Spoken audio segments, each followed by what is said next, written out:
Hi friends, మహాభారతంలో ఎందరో యోధులు వీరులు ఉన్నారు. శ్రీకృష్ణుడు అవతార పురుషుడు. శ్రీ మహావిష్ణువే ధర్మ సంస్థాపన కోసం శ్రీకృష్ణునిగా జన్మించాడు. అందుకే ఎంతో మంది పాపాత్ములను సంహరించాడు. అలాగే సంహరించేలా చేశాడు. శ్రీకృష్ణుడి చేతిలో మరణించిన వారిలో శిశుపాలుడు కూడా ఒకడు. చిన్న రాజ్యమైన చేది రాజ్యపు రాజు శిశుపాలుడు. అయినప్పటికీ గర్వం, అహంకారం ఎక్కువ. శ్రీకృష్ణుడంటే ద్వేషం ఉండేది. ధర్మరాజు చేసే రాజసూయ యాగానికి హాజరై ఆ యాగాన్ని భగ్నం చేయాలని చూస్తాడు. కాని అప్పుడు భీష్ముడు శిశుపాలుణ్ణి ఏం చేస్తాడు? అసలు అక్కడ వారిద్దరి మధ్య ఏం జరిగింది? ఇలాంటి సందేహాలన్నింటికీ సమాధానాలు ఈ వీడియోలో తెలుసుకుందాం. వీడియో చూస్తున్న వారిలో ఎవరైనా శ్రీకృష్ణుని భక్తులు ఉన్నట్లయితే తప్పకుండా జై శ్రీకృష్ణ అని కామెంట్ చేయండి. అంతకంటే ముందు ఎవరైనా మన ఛానల్ ని ఫస్ట్ టైం చూస్తుంటే ప్లీజ్ సబ్స్క్రైబ్ చేసుకోండి. అలాగే ఈ వీడియోని లైక్ చేయండి. మీ ఒక్క లైక్ మాకెంతో సపోర్ట్ నిస్తుంది. శ్రీకృష్ణుని మేనత్త కొడుకే శిశుపాలుడు. చేది రాజ్యాన్ని పాలించే దమఘోషుని కుమారుడే శిశుపాలుడు. శిశుపాలుడు జన్మించడమే ఎంతో వికృత రూపంతో జన్మించాడు.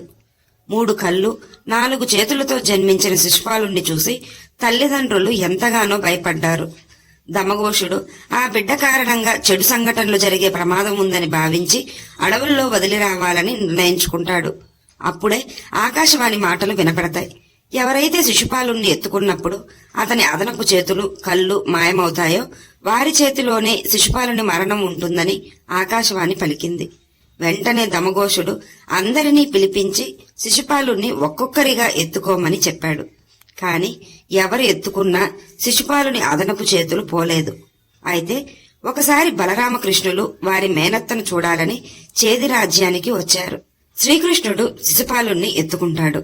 అలా ఎత్తుకోగానే శిశుపాలుని వికృత రూపం మాయమై సాధారణ రూపం వచ్చేస్తుంది. శిశుపాలుని తల్లి ఎంతో సంతోషిస్తుంది. కాని ఆకాశవాణి మాటలు గుర్తొచ్చి తన మేనల్లుడి చేతిలో తన బిడ్డ మరణం ఉందని ఎంతగానో దుఃఖిస్తుంది. వెంటనే ఆమె శ్రీకృష్ణుని వద్దకు వెళ్లి పుత్రభిక్ష పెట్టమని కోరుతుంది. అందుకు శ్రీకృష్ణ పరమాత్ముడు, శిశుపాలుడు చేసే అన్ని తప్పులను నేను క్షమించలేను. కాని 100 తప్పుల వరకు నేను ఓర్పుగా భరిస్తాను. ఆ తర్వాత నేను కాపాడలేను అంటూ మేనత్తకు చెప్పి అక్కడి నుండి వెళ్లిపోతాడు. శిశుపాలుడు ఆ తర్వాత పెరిగి పెద్దవాడై ఎంతో పరాక్రమవంతుడు అవుతాడు.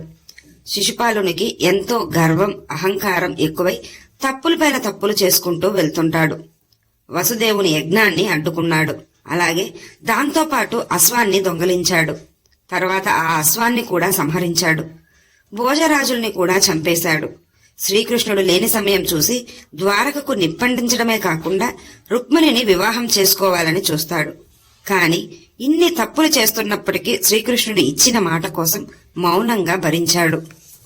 ధర్మరాజు రాజసూయ యాగం చేయాలని నిర్ణయించుకుంటాడు. అందులో భాగంగా భీముడు చేది రాజ్యానికి వెళ్తాడు. చేది రాజ్యపు రాజైన శిశుపాలుడు భీముణ్ణి సంతోషంగా ఆదరించాడు. యాగం కోసం కొంత ధనాన్ని కూడా ఇచ్చి పంపించాడు. ఆ తర్వాత యాగం సమయంలో శిశుపాలుడు ఇంద్రప్రస్థకు వచ్చి యాగానికి హాజరయ్యాడు. శ్రీకృష్ణుణ్ణి అక్కడ చూసి కోపంతో రగిలిపోయాడు శిశుపాలుడు. శిశుపాలునికి చిన్నతనం నుండే శ్రీకృష్ణుడంటే అసూయ, ద్వేషం. ధర్మరాజు నిర్వహించిన రాజసూయ యాగం దిగ్విజయంగా పూర్తయింది. పాండవుల వీరత్వానికి చుట్టుపక్కల రాజ్యాలన్నీ దాసోహమయ్యాయి. యాగం ముగిసిన తర్వాత భీష్ముడు పాండవుల వద్దకు వచ్చి పెద్దలకు అగ్రతాంబూలం ఇవ్వమని సూచించాడు. అలాగే అన్నింటిలోనూ మీకు తోడుగా ఉన్న శ్రీకృష్ణుడే అగ్రతాంబూలం అందుకోవడానికి అర్హుడని భీష్ముడు పాండవులకు చెప్తాడు. పాండవులు కూడా శ్రీకృష్ణుణ్ణి ఎంతగానో అభిమానించేవారు, ఆరాధించేవారు. ధర్మరాజు శ్రీకృష్ణుడికి అగ్రతాంబూలం ఇవ్వడానికి అన్నీ సిద్ధం చేసుకుంటుంటాడు. భీష్ముని మాటలు విన్న శిశుపాలుడు ఆగ్రహంతో పైకి లేచి, శ్రీకృష్ణుడు గొప్పవాడా? ఈ సభలో ఇంతమంది గౌరవప్రదమైన వారు ఉండగా గొల్లవాడు మీకు పూజ్యుడెలా అవుతాడని శ్రీకృష్ణుణ్ణి అనరాని మాటలు అంటూ అవమానపరుస్తాడు.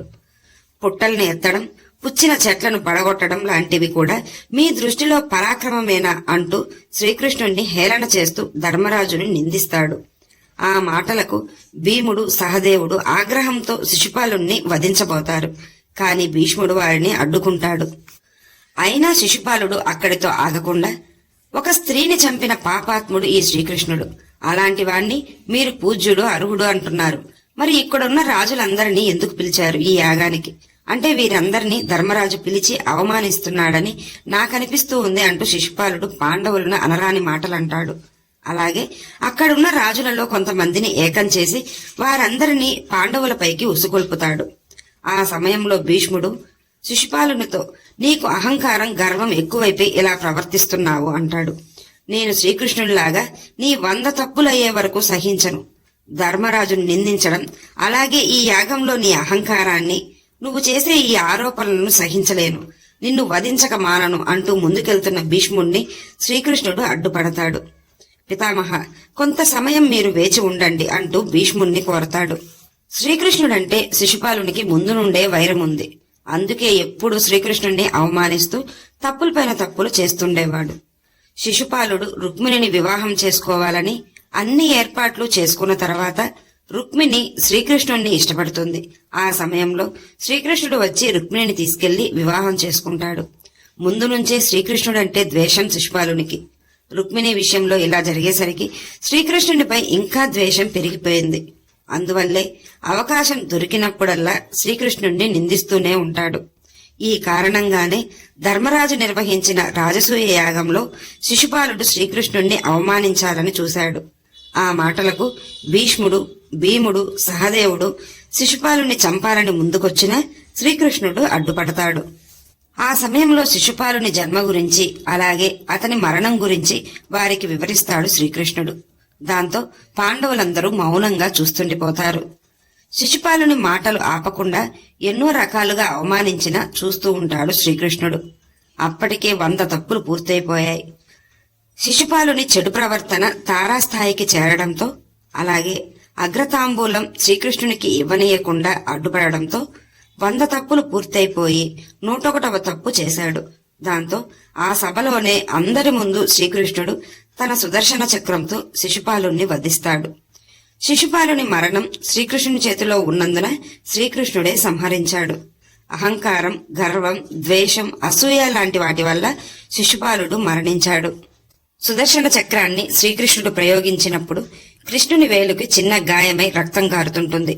అది చూడగానే అక్కడున్న వారంతా కట్టుకట్టడానికి తలో దిక్కున పరుగులు తీశారు. కాని ద్రౌపది మాత్రం తన చీర కొంగును చింపి శ్రీకృష్ణుని వేలుకు కట్టుకట్టింది. ద్రౌపది చూపించిన అనురాగానికి శ్రీకృష్ణుడు కరిగిపోయాడు. దాంతో శ్రీకృష్ణుడు, నీకు ఎలాంటి ఆపద వచ్చినా నీకు రక్షగా నిలుస్తాను అంటూ మాటిస్తాడు. ఈ వీడియో మీకు నచ్చినట్లయితే లైక్ చేయండి, షేర్ చేయండి, అలాగే సబ్స్క్రైబ్ చేసుకుని పక్కనే ఉన్న బెల్ ఐకాన్ని ఆన్లో ఉంచుకోండి. Thanks for watching.